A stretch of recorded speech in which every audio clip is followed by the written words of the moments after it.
What's up, guys? RC Buster back over here with another vid. This one a little bit different. So I was supposed to go out for a run today, and that didn't happen. So I wound up doing something that I've never done before, and I've been warming up LIPOs for a while, and this has never happened to me. But I overwarmed the LIPO, and the temperature got too high. I'm not sure what happened because I have the same setup, been doing it all the time.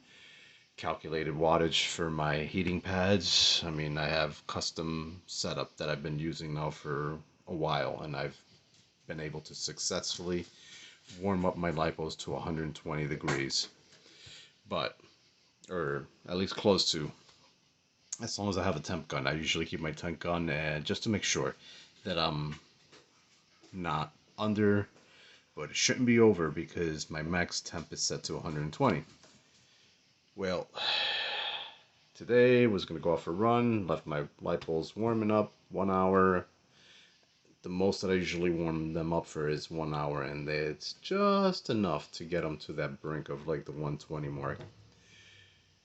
I forgot my controller, so I had to go back home, get my controller. That added half an hour extra to my time, and I forgot also my temp gun with my controller. So, short story, I go back, I go to do my run, I pull my LIPOs out, and they look like the Stay Puft marshmallow guy. They were puffed up. I thought, I was like even afraid to bring them back home. So I put them in the box, my heating box, contained in the car next to me on the passenger side with the fire extinguisher right next to me, just in case, just to be safe.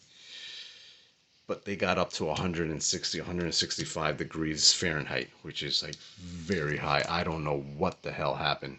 I don't understand. But anyways, what's even more interesting now is like, 'cause I'm afraid of even using these things now. I'm not sure. But if you see the wrinkles, they shrunk back down. I don't know if this has happened to anybody before, but like I couldn't do that before. There's a nice straight seam right there. Put it that way, you can see. Nice and straight. So they went back to the normal state after they cooled down. I didn't use them. I was afraid of using them, and like I said, I was even afraid of bringing them home. Luckily, I was only 15 minutes away from home. I had to go drive 15 minutes to get my controller. That extra half hour really screwed things up, and I should have just unplugged them. It's just one of those days where things are just going wonky today. Everything that I've tried to do today has just been one of those days. But now I can feel like this got stretched out, as you can see. It's all stretched out. The heat shrink on the outside got stretched out, but they're back thin. I tested the internal resistance and the voltage. Voltage is okay. The internal resistance okay. I have two of these packs. I have one of them marked right here. This guy that's marked right here had an internal resistance of 1 milliohm, 5 milliohm, and 0 milliohms right off the bat when I got them, and the other one was 000 across the whole pack. So that's why I marked one of these as the one with a little bit of internal resistance. But the internal resistance is still good. The voltage is still good.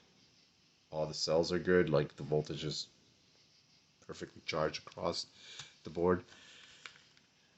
I'm tempted to just do a room temperature run on the car, just because everything seems to be okay, and I don't know if I want to warm these up again and try. I don't know. If anybody has some experience with overwarming their LIPOs and having that happen, and they kind of puff up a little bit and then they go back down to normal, I don't know, just leave it down below in the comment, let me know, but I'm just afraid to warm these puppies up again.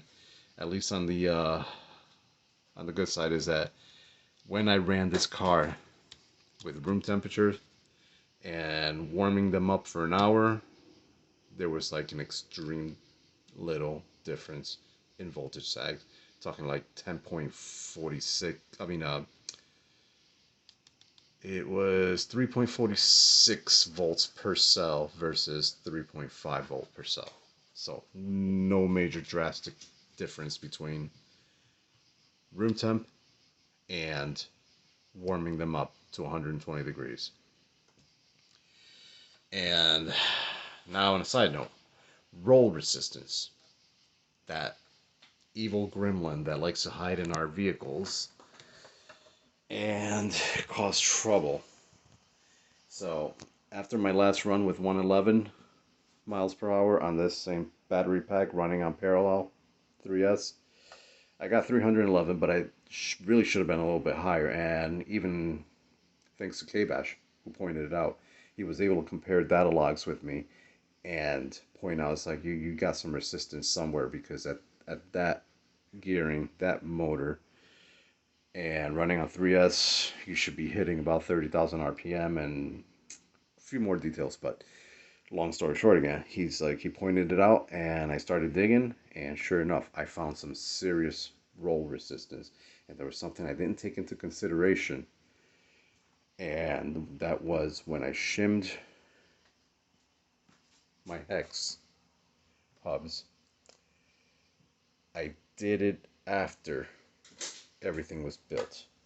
Now, if you want to find out if you have roll resistance across your axle in the rear or the front, you really have to take out your shafts so that you can disconnect it from the spool, disconnect it from the pinning gear on the motor, and that way you can go ahead and spin your tires and see how it's performing. So I did that, and what I found was that this rear axle right here, I was able to spin it by hand, and it spun for no more than 2 seconds and came to a dead stop really fast. On the other hand, the front end, I was able to spin, and it stayed spinning for about 6 to 7 seconds, and then it slowly came to a stop. So I thought that was good.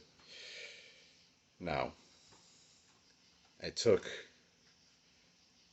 this apart, diff, started researching to see where my bind was. I noticed that I had some, the diff on the rear had leaked a little bit of grease onto the bearing, and it caused the bearing to seize, so that was one point of resistance.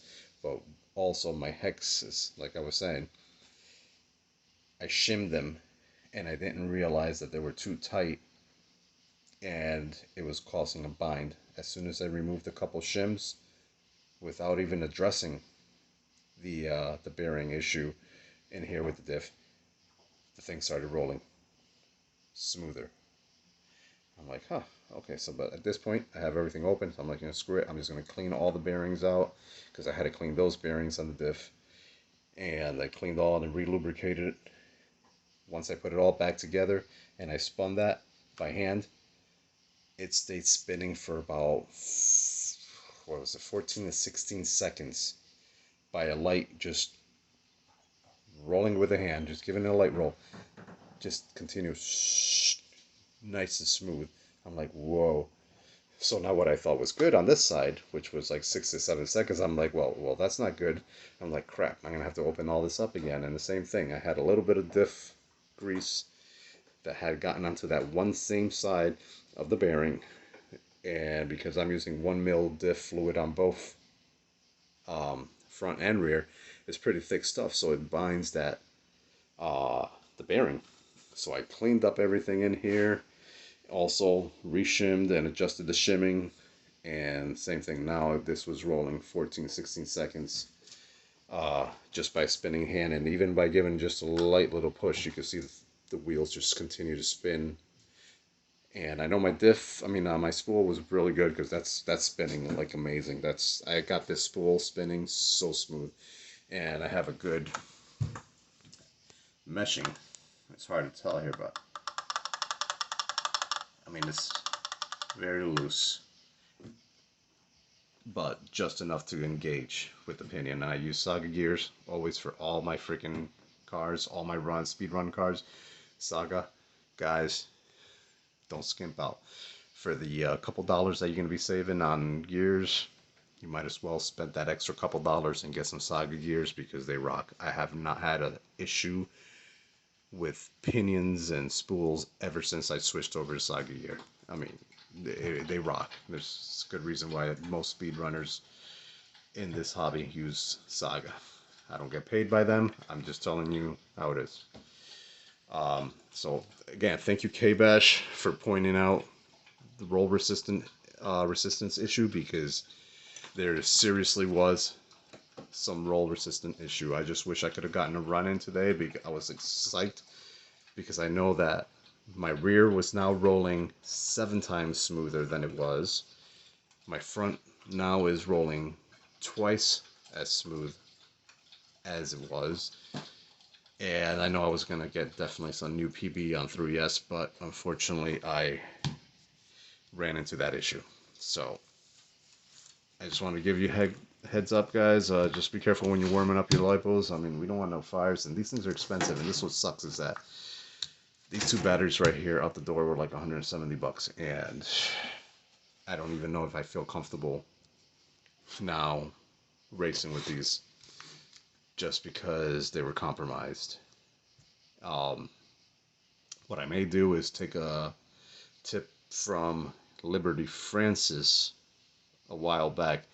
I saw a build of his, and he put his batteries inside fire resistant LiPo bags, and he had them installed in his car. So if a fire did break out in any of the LiPos, then at least your setup would be okay. So now I have some Kevlar straps that I need to order and put some mounts for the second battery. I have mounts for this guy, but I have to get some straps, because I don't like just riding on, although this is that heavy duty stuff, that dual lock Velcro, which is very strong, but I don't feel so comfortable just depending on that. So I have some Kevlar straps that I have to order and secure the battery here. I got 4 more of these mount. I just have to drill the holes on these and put them on that side, the other 4, and put my Kevlar straps on. So I just may go ahead and get the LiPo bags and put them inside the LiPo bags and do another run, because I'm really curious, because I don't know if I can even get these batteries again, because I haven't seen them in stock. And that's what sucks. It's like I really wanted to do another test run, because I know that I was going to get a new PP. I was hoping for 115 to 120 with the changes that I made and adjustment in my ride height and whatnot, and yeah, suspension tuning. There was a couple tweaks that I had to make to it, but I knew I was looking at a new PB, and I just couldn't go for a freaking run today. It wasn't meant to be. And for those who are curious, I've been doing the same setup on these past 3 runs, the 105, the 111, and what I was going to do today. But I've never mentioned the gearing, and I wanted to share that because this was actually a gearing that was recommended to me by K-Bash for this motor, and that was a 34 tooth pinion with the 38 tooth spool. It's the same pinion and spool setting that I was running on the open frame when I had the stock Limitless body, and I was only able to get up to 96 miles per hour. So it's like I converted everything into GT. I got 105. I warmed up the LiPos for an hour. I got 111, but that was also a longer run. So today I was looking for a new PV, but you know, poop happens.